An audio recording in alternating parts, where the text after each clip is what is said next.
नमस्ते दोस्तों, welcome to another episode of life laughter and logic. बहुत सारी ट्रोलिंग और अब्यूजिव कंटेंट की ओवरडोज के बाद हम लेकर आते हैं आपके लिए सिर्फ pure tried and tested practical positive बातें। और आज का टॉपिक है जन्माष्टमी स्पेशल। कृष्णा से सीखेंगे the master class of parenting. सोचिए, आधी रात है, चारों तरफ अंधेरा, मथुरा की जेल में लोहे की सलाख है, चारों तरफ पहरेदार, और उस माहौल में एक माँ देवकी अपने बच्चे को जन्म देती है। कोई लग्जरी हॉस्पिटल, अल्ट्रासाउंड रिपोर्ट या मैटरनिटी फोटोशूट नहीं, बस विश्वास, एहसास और प्रेम। ये सिर्फ एक मैथोलॉजिकल मूवमेंट नहीं था, ये थी दुनिया की सबसे सिनेमैटिक पेरेंटिंग स्टोरी की शुरुआत। नंबर 1, गर्भाधान संस्कार। Timing is everything. एक किसान जब बीज बोता है तो वो मौसम देखता है, बारिश देखता है।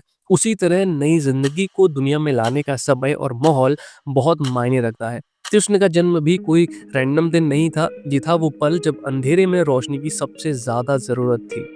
अब बात करते हैं एक साइंस फैक्ट की। हार्वर्ड की एक रिसर्च कहती है कि कंसेप्शन के समय माता पिता का इमोशनल माहौल बच्चे के टेम्परामेंट और मेंटल हेल्थ पर सीधा असर डालता है। लेसन नंबर 2, गर्भवती की दिनचर्या। मैया देव की जेल में थी, लेकिन उन्होंने नारद मुनि की टीचिंग सुनी, पॉजिटिविटी को ऑब्जर्व किया। मॉडर्न साइंस भी कहता है जो माँ प्रेगनेंसी में सुनती है, देखती है, सोचती है, वही बच्चे के इमोशनल और मेंटल ब्लूप्रिंट में दर्ज हो जाता है। येले की यूनिवर्सिटी कहती है healthy mothers create emotionally intelligent generation. तो नेटफ्लिक्स की बिंज के बीच कभी कभी भगवत गीता सुनना, मोटिवेशनल ऑडियो बुक्स प्ले करना, ये सिर्फ संस्कार नहीं, बेबी के लिए मेंटल वैक्सीनेशन है। लेसन नंबर 3, माँ की मोल्डिंग पावर। प्रहलाद हो या कृष्ण, दोनों की सबसे बड़ी ताकत उनकी माँ से आई। माँ की गोद ही दुनिया का पहला स्कूल है। साइकोलॉजी भी कहती है अनबॉर्न बच्चा माँ के फेयर, होप्स और ड्रीम्स को महसूस करता है। इसलिए कृष्णा तब पॉसिबल है जब माँ देव की हो, और अर्जुन पॉसिबल है जब माँ कुंती हो। इसीलिए कहते हैं आज कृष्ण और राम पैदा होने वाले बच्चे तो हो सकते हैं, लेकिन उनकी महान बच्चों को पैदा करने वाली देवकी या कौशल्य जैसी माँ ही अवेलेबल नहीं है। तो कृष्ण जैसा बच्चा एक्सपेक्ट करने से पहले खुद को देवकी और यशोदा जैसी माँ बनाना पड़ेगा। Lesson number 4, faith and devotion. Krishna का सबसे पहला संस्कार फेथ उन्हें यशोदा माँ से मिला। बेड टाइम स्टोरीज ने उनके सबकॉन्शियस माइंड में वैल्यूज सेट की।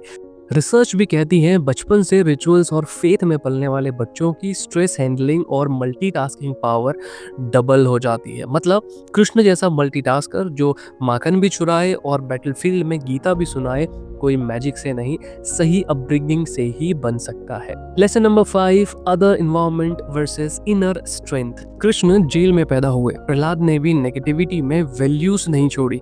पिता चाहे खराब हो, लेकिन एक माँ अगर स्ट्रांगली अपने बच्चे को सही दिशा के लिए मेंटरशिप दे तो बच्चा प्रहलाद बन जाएगा, चाहे पिता हिरण्यकश्यप ही क्यों ना हो और उसने राक्षस कुल में ही जन्म क्यों ना लिया हो। WHO भी कहता है चाइल्डहुड में रेजिलेंस और मेंटरशिप सबसे बड़ी इम्यूनिटी है। लाइफ में चाहे सोशल मीडिया ट्रोल्स हो या टॉक्सिक लोग, असली सुपर पावर है अपने अंदर पॉजिटिविटी और स्ट्रेंथ को अलाइव रखना। Lesson number 6, the importance of real mentor. Krishna खुद अर्जुन के मेंटर थे, लेकिन कृष्ण की लाइफ में भी संदीपनी मुनि और ऋषि गर्ग मेंटर थे। एक सही मेंटर लाइफ की दिशा बदल सकता है, चाहे वो टीचर हो, किताब हो या कोई दोस्त। आज जन्माष्टमी पर एक प्रॉमिस करो, मेंटर ढूंढो या किसी के मेंटर बनो, क्योंकि गाइडेंस आपको या किसी और को हर लेवल पर जरूरी है। जिंदगी की लाठी ज्यादा तेज पड़ती है जब संस्कार की ढाल ना हो। और गुलजार साहब का एक खूबसूरत थॉट कहता है जितने भी ख्वाब हैं सब माँ की आंचल से ही शुरू होते हैं। भगवद गीता में भगवान श्री कृष्ण ने भी कहा है यदा यदा हि धर्मस्य ग्लानिर्भवति भारत। मतलब जब भी जीवन में वैल्यूज और संस्कार कमजोर होते हैं, कोई कृष्ण आकर सोसाइटी को उठाता है। ये मैसेज सिर्फ मैथोलॉजी का नहीं, आज की पेरेंटिंग का भी है। जब दुनिया में डिस्ट्रैक्शन और नेगेटिविटी बढ़े तो हमें अपने बच्चों के अंदर का कृष्ण जगाना है, ताकि हम सोसाइटी के लिए अपना भी कंट्रीब्यूशन दे सके, and that too in a positive वे।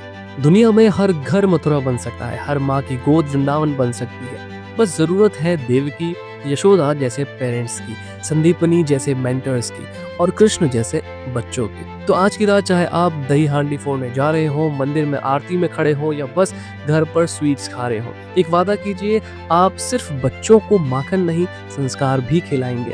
आप सिर्फ बच्चों को स्कूल नहीं जीवन का सच भी सिखाएंगे, क्योंकि हर बच्चे में एक कृष्ण छुपा है। बस एक यशोदा चाहिए जो उसे वैल्यूज से पाल सके। सो हैप्पी जन्माष्टमी दोस्तों, जय श्री कृष्णा। ब्लॉकबस्टर पेरेंटिंग करो, ब्लॉकबस्टर जिंदगी बनाओ। Thank you so much for giving your time, thank you so much for watching. Hare Krishna.